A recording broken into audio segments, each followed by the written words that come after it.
Hello दोस्तों, मेरे YouTube channel में आपका स्वागत है। आज हम लोग बीए सिक्स्थ सेमेस्टर एजुकेशन का पेपर सॉल्व करेंगे। पेपर का नाम है एजुकेशनल एडमिनिस्ट्रेशन एंड मैनेजमेंट। यह पेपर 27 अप्रैल 2024 को हुआ है। ये पेपर सुबह मेरे पास आया है, सोचा हूँ मैंने करा दूँ। चलिए पेपर शुरू करते हैं। शैक्षिक नियोजन का सामाजिक मांग उपागम आधारित है। आंसर ए, समाज की आवश्यकता के अनुसार शैक्षिक आयोजन बनाने पर शिक्षण संस्थानों को निधि प्राप्त होती है। आंसर सी, दोनों केंद्र व राज्य सरकार से। शैक्षिक वित्त के बारे में क्या सही नहीं है? आंसर डी, यह अनुशासन की समस्या का समाधान करता है। प्राचार्य की मुख्य जिम्मेदारी है। आंसर सी, अनुदेशात्मक योजना में नेतृत्व प्रदान करना। एक पर्यवेक्षक वह है जो आंसर ए, निर्देश दे। शिक्षा नीति का निर्धारण किया जाना चाहिए। आंसर सी, नागरिकों व शिक्षाविदों द्वारा। संगठन में संसाधन उपलब्ध कराने और मौद्रिक योजना बनाने के लिए एक मास्टर प्लान है। आंसर सी, बजट बनाना। पोस्ट कोर्ब में पी का अर्थ है। आंसर ए, नियोजन। शैक्षिक प्रशासन में सम्मिलित है। आंसर सी, दोनों ए और बी।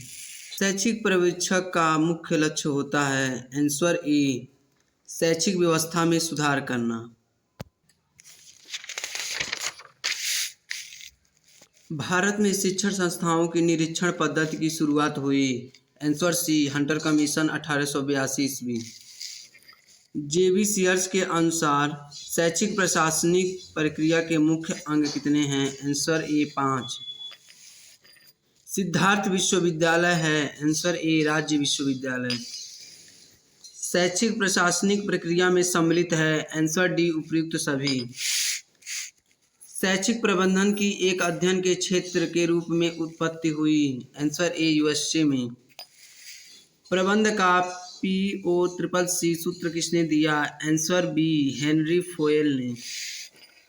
योजना निर्माण भावी कार्यक्रमों की बुद्धिमत्तापूर्ण तैयारी है, यह कथन है। आंसर ए, जॉन डी मिलेट का। प्रबंधन के अंतर्गत आता है। आंसर डी, उपर्युक्त सभी। नेतृत्व की प्रेरणा मिलती है। आंसर सी, अहम से। शैक्षिक नेतृत्व का मुख्य कार्य है। आंसर डी, उपर्युक्त सभी। अच्छे शैक्षिक नेतृत्व की विशेषता है। आंसर डी, उपर्युक्त सभी। एडमिनिस्ट्रेशन शब्द की उत्पत्ति किस शब्द से हुई है? आंसर ए, मिनिस्टर। मिनिस्टर शब्द का अर्थ क्या है? आंसर ए, दूसरों की सेवा करना। शैक्षिक प्रशासन का सिद्धांत है। आंसर डी, उपर्युक्त सभी। सोशल साइकोलॉजी पुस्तक के लेखक कौन है? आंसर सी, जेबी सीयर्स। शिक्षा संख्याओं को वित्त की आवश्यकता होती है। आंसर डी, उपर्युक्त सभी। विद्यालय के आय के स्रोत हैं। आंसर डी, उपर्युक्त सभी। शैक्षिक वित्त का सिद्धांत नहीं है। आंसर डी, रूढ़िवादिता का सिद्धांत। वरिष्ठ अध्यापक अथवा प्रधानाध्यापक द्वारा किए गए मूल्यांकन को निरीक्षण कहा जाता है, यह कथन किसका है? आंसर ए, SN मुखर्जी का। प्रबंधन की सफलता निर्भर करती है। आंसर बी, कार्यक्रमों पर। विद्यालय योजना का निर्माण किया जा सकता है। आंसर ए, जिला स्तर पर। लूथर गुलिक ने शैक्षिक प्रशासन से संबंधित कितने कार्य बताए हैं? Answer C, 7। शैक्षिक प्रशासन में आधुनिक अवधारणा है। आंसर बी, लोकतांत्रिक प्रशासन। शैक्षिक निरीक्षण का अर्थ है। आंसर डी, उपर्युक्त में से कोई नहीं। निष्पक्षता का सिद्धांत है। आंसर बी, समानता। शैक्षिक पर्यवेक्षण का मुख्य फोकस है। आंसर सी, शिक्षण सेवाओं पर। टीम नेतृत्व मॉडल में नेता अनुसरण करता है। आंसर ए, निर्देशात्मक दृष्टिकोण का। कक्षा प्रबंधन के लक्ष्य हैं। आंसर डी, उपर्युक्त सभी। प्रबंधन में बदलाव के लिए सबसे महत्वपूर्ण चुनौतियां हैं। आंसर डी उपयुक्त सभी। शिक्षा प्रबंधन में बजट का उद्देश्य है। आंसर ए विभिन्न कार्यक्रमों के लिए संसाधन आवंटित करना। राष्ट्रीय साक्षरता मिशन स्थापित हुआ। आंसर सी 1988 में। विद्यालय को सामाजिक अभिकर्ता कहते हैं क्योंकि आंसर सी यह परंपराओं और मूल्यों के बारे में ज्ञान प्रदान करता है। लेजेस फेयर पर्यवेक्षण आधारित है। आंसर सी गैर हस्तक्षेप पर। पर्यवेक्षण का अर्थ शिक्षक को नियंत्रित करना नहीं है बल्कि सहकार्य करना है। यह कथन है आंसर बी होय और फोर्सिथ का। एक योजना जो युवा लड़कियों को वित्तीय सहायता प्रदान करने के लिए बनाई गई है वह है। आंसर ए बालिका समृद्धि योजना। विद्यालय संगठन में सम्मिलित है। आंसर डी उपयुक्त सभी। विद्यालय संगठन का पर्यावरण होना। विद्यालय संगठन की विशेषताएं हैं। आंसर डी उपयुक्त सभी। Practical handbook on school management नामक पुस्तक के लेखक हैं। Answer B Harding. शैक्षिक प्रशासन किसकी प्रक्रिया है। आंसर सी शैक्षिक सेटिंग में मानव संसाधनों व योजना आयोजन निर्देशन और नियंत्रण। प्रशासन को नौकरशाही के रूप में वर्णित किया है। आंसर ए मैक्स वेबर ने। बॉस हमेशा सही होता है यह विशेषता है। आंसर बी आधिकारिक प्रशासन की। प्रभावकारी विद्यालय प्रबंधन की विशेषता नहीं है। आंसर डी कठोरता। वैज्ञानिक प्रबंध का दृष्टिकोण दिया गया है। Answer A Frederick W Taylor द्वारा। शैक्षिक प्रबंधन आवश्यक है। आंसर डी उपयुक्त सभी। निश्चित उद्देश्यों की प्राप्ति हेतु साधनों संसाधनों का समुचित उपयोग कहलाता है। आंसर बी प्रबंधन। पोस्ट कार्ड के पूर्ण रूप में इनमें से कौन सा शब्द सम्मिलित नहीं है। Answer C reviewing. शैक्षिक प्रबंधन में योजना का कार्य है। आंसर ए निर्धारित लक्ष्यों हेतु भविष्य की तैयारी करना। निष्ठा शब्द का अर्थ होता है। Answer A national initiative for school hands and teachers holistic advancement. नेतृत्व का प्रबंधकीय जाल सिद्धांत दिया गया है। आंसर डी ब्लैंके एवं मूटन द्वारा। नेतृत्वकर्ता की प्रमुख विशेषता है। आंसर डी उपयुक्त सभी। किसने कहा है कि नेतृत्व एक ऐसी क्रिया है जो व्यक्तियों को इस प्रकार प्रभावित करे कि वे अपनी स्वेच्छा से सामूहिक उद्देश्यों के लिए प्रयास करें। Answer A G R. टेरी।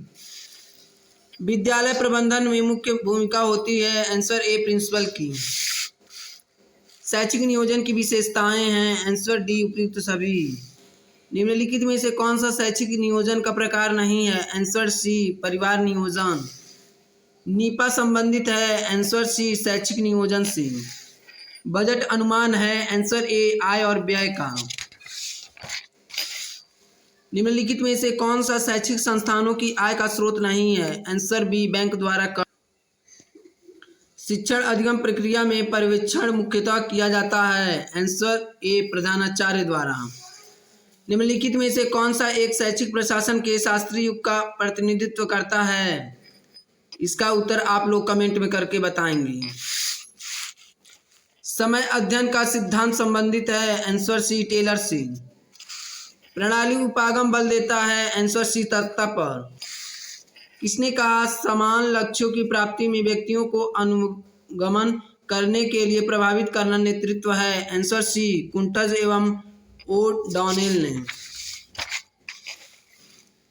नेतृत्व शैली के लिए निम्नलिखित में से कौन सा सही नहीं है। आंसर बी निम्न कार्य संबंध शैली। संप्रेषण एवं नेतृत्व प्रत्यक्षता संबंधित है। आंसर बी विद्यालय संगठन से। कौन सा उपागम अब विद्यार्थियों की उत्पादक क्षमता का सर्वोत्तम प्रतिनिधित्व करता है। आंसर ए सामाजिक उपागम। निम्नलिखित में से कौन सा शैक्षिक प्रशासन के अर्थ से संबंधित है। आंसर ए बालकों युवकों तथा प्रौढ़ों के संपूर्ण विकास के लिए शिक्षा की व्यवस्था करना। निम्नलिखित में से कौन सा शैक्षिक प्रशासन का उद्देश्य नहीं है। आंसर डी अनुशासन व्यवस्था तोड़ना। निम्नलिखित में से कौन सा शैक्षिक प्रशासन का प्रकार है? आंसर डी उपयुक्त सभी। निम्नलिखित में से कौन सा शैक्षिक प्रशासन का सिद्धांत है? आंसर डी उपयुक्त सभी। शैक्षिक संगठन का अर्थ है? आंसर ए भौतिक एवं मानवीय तत्वों को शैक्षिक उद्देश्यों की प्राप्ति के लिए सुव्यवस्थित करना। निम्नलिखित में से कौन सा शैक्षिक संगठन का प्रकार नहीं है? आंसर बी खेल का मैदान। निरंकुश नेतृत्व शैली में नेता होता है? आंसर बी सर्वाधिकार युक्त।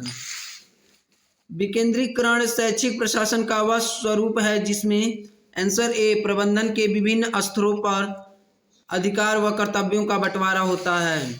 निम्नलिखित में से कौन सा शैक्षिक नेतृत्व का उद्देश्य नहीं है? आंसर सी समय का दुरुपयोग करना।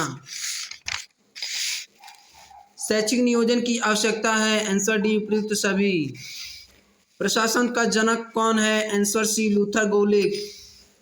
शैक्षिक प्रबंधन का नया संप्रदाय निम्नलिखित में से किससे संबंधित है? आंसर सी प्रणाली उपागम। पोस्ट कॉर्ब का सिद्धांत किसने दिया? आंसर सी लूथर गुलिक ने। निम्नलिखित में से कौन सा शैक्षिक नियोजन के संदर्भ में सही नहीं है? आंसर डी साप्ताहिक। एक नेता में कौन सा गुण नहीं पाया जाता है? आंसर सी आलस्य। पोस्ट कॉर्ब कितने सिद्धांतों का संक्षिप्त रूप है? Answer C 7। प्रशासन व प्रबंधन का कौन सा सिद्धांत मानवीय संबंधों पर बल देता है? आंसर सी सामाजिक विज्ञान संप्रदाय। शैक्षिक संगठन के संबंध में क्या सही नहीं है? आंसर सी लोकतांत्रिक व्यवस्था।